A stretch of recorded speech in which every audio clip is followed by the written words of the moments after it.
बिस्मिल्लाहिर्रहमानिर्रहीम। जी आप मेरा यूट्यूब चैनल देख रहे हैं। आज हम आपके सामने 4 ऐसे मुल्क लेके आए हैं जहां का यूरोप का वर्क वीज़ा लेना 2023 में थोड़ा सा आसान हो जाएगा और कुछ पॉलिसीज़ जो हैं वो तब्दील की गई हैं और क्या क्या पॉलिसीज़ हैं, किस किस मुल्क की क्या क्या पॉलिसी हैं और किस किस मुल्क का आप वीज़ा जो है वो 2023 में वर्क वीज़ा आप ले सकते हैं और जाके लाइफ को सेटल कर सकते हैं। अगर आप स्किल्ड वर्कर हैं, आपके पास एक्सपीरियंस है, आपके पास जॉब अच्छी है पाकिस्तान में, आपको ऑलरेडी गल्फ़ में आप रह रहे हैं, आप पाकिस्तान में रह रहे हैं, तो आप इन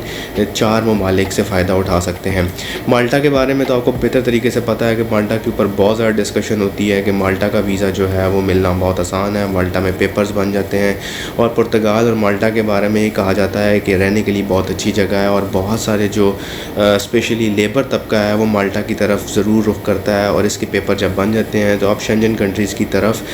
किसी भी मुल्क की तरफ चले जाते हैं, क्योंकि हर शेंजन कंट्री का अपना एक रूल्स एंड रेगुलेशन है। हर शेंजन कंट्री चाहता है कि वहाँ के लोगों की इकॉनमी बेहतर से बेहतर हो, लेकिन माल्टा के अपने लोग जो हैं वो माल्टा में नहीं रहते, इसलिए वो दीगर ममालिक की तरफ रुख करते हैं। तो इसलिए अपनी लेबर को और अपनी ह्यूमन रिसोर्स को पूरा करने के लिए माल्टा को या माल्टा की इमिग्रेशन हुकाम को, माल्टा की गवर्नमेंट को बाहर से लोग लेके आने पड़ते हैं जो माल्टा में रह के माल्टा की इकॉनमी को बेहतर कर सकते हैं। तो माल्टा को अपनी इकॉनमी बेहतर करने के लिए बाहर से लोगों की ज़रूरत है। आपका वर्क वीज़ा हो सकता है, अगर आप पाकिस्तान में रह रहे हैं, दुबई में रह रहे हैं, मलेशिया में रह रहे हैं, तो आप माल्टा का विज़िट करके माल्टा के डॉक्यूमेंटेशन के लिए अप्लाई कर सकते हैं। दूसरा बड़ा मुल्क जो है जो कि इसने पॉलिसीज़ में बहुत ज़्यादा तब्दीलियाँ की हैं, जी हाँ मैं बात कर रहा हूँ नीदरलैंड की। नीदरलैंड ने बहुत सारी तब्दीलियाँ की हैं। पहले नीदरलैंड का जो वीज़ा पॉलिसी थी बहुत ज़्यादा सख्त थी। 2022 में और 2021 में इन्होंने वीज़ा पॉलिसीज़ को बहुत ज़्यादा सख्त किया हुआ था, लेकिन 2023 में नीदरलैंड ने कुछ पॉलिसीज़ की तरफ नरमी की है। उसकी ख़ास वजह यह है कि इनके पास भी ह्यूमन रिसोर्स और लेबर की शदीद शॉर्टेज है, जिसको पूरा करने के लिए उनको बाहर से इमिग्रेंट्स लेके आने पड़ते हैं, क्योंकि इनके अपने लोग जो हैं वो कोई स्विट्ज़रलैंड में काम कर रहा है, कोई जर्मनी चला गया है, कोई कनाडा चला गया है, कोई ऑस्ट्रेलिया चला गया है, कोई कहाँ पे चला गया है। तो अपनी जो ह्यूमन रिसोर्स को और अपने लेबर की जो शॉर्टेज है उसको पूरा करने के लिए नीदरलैंड ने भी माल्टा वाला ही प्रोसीजर रखा है और बहुत सारी कोशिश की है और अपनी वीज़ा पॉलिसीज़ में बहुत सारी नरमी की है ताकि लोग ज़्यादा से ज़्यादा नीदरलैंड आएँ और नीदरलैंड में रह के काम कर सके। तीसरा बड़ा मुल्क जो है वो एस्तोनिया है। एस्तोनिया को भी आप ट्राई कर सकते हैं। अगर ये जो चारों मुल्क हैं, जो चौथा मुल्क अभी मैं आपके साथ डिस्कस भी करूँगा, अभी तक जितने भी डिस्कस किए हैं इन सब की जो पॉलिसीज़ हैं वो थोड़ी बहुत चेंजेस हैं। हर मुल्क की अपनी एक तब्दीली है। ठीक है, ये मुल्क जो हैं वो आपके आते हैं शेंजन कंट्रीज़ में, लेकिन इन मुल्क की अच्छी बात यह है कि इन मुल्क की वीज़ा पॉलिसीज़ को नरमी की गई है। आप वीज़ा पॉलिसीज़ को सामने रख के काम कर सकते हैं और अगर आप जो हैं वो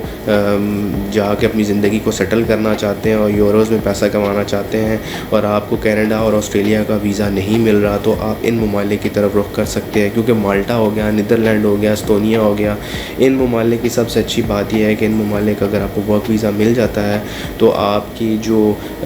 कनाडा और ऑस्ट्रेलिया जाने की ख्वाहिश है वो किसी हद तक पूरी हो सकती है। आप कुछ अर्सा काम करें और अपने जो है वो मुल्क को जाके किसी और मुल्क में जाके आप रह सकते हैं, क्योंकि आपने बहुत सारे लोगों को देखा होगा जो कि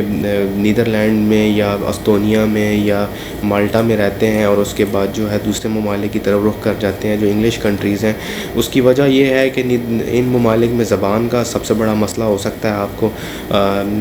जो है अगर आपके पास इंग्लिश आपको नहीं आती या आपको इनकी अपनी लोकल लैंग्वेज नहीं आती तो आपको ये थोड़ा सा मसला हो सकता है, लेकिन उसका हल भी यही है, अगर आप इन ममालिक में जाना चाहते हैं तो आप थोड़ी सी जो बेसिक लैंग्वेज है वो आप सीख सकते हैं। चौथा जो सबसे अहम मुल्क है और बहुत सारे लोग जा रहे हैं और इस मुल्क के बारे में कहा जाता है कि जैसे ही विंटर स्टार्ट होती है यहाँ पे बहुत सारी जॉब्स ओपन होती हैं, बर्फ़बारी होती है। नॉर्वे है, ठंडा मुल्क है और नॉर्वे के अपने लोग जो हैं वो डिफरेंट ममालिक में रहते हैं, तो यहाँ की भी लेबर की शॉर्टेज को पूरा करने के लिए नॉर्वेन गवर्नमेंट को हर सेक्टर में लोग चाहिए होते हैं, जैसा कि IT सेक्टर है, इनका मेडिकल का सेक्टर है, कंस्ट्रक्शन है, क्योंकि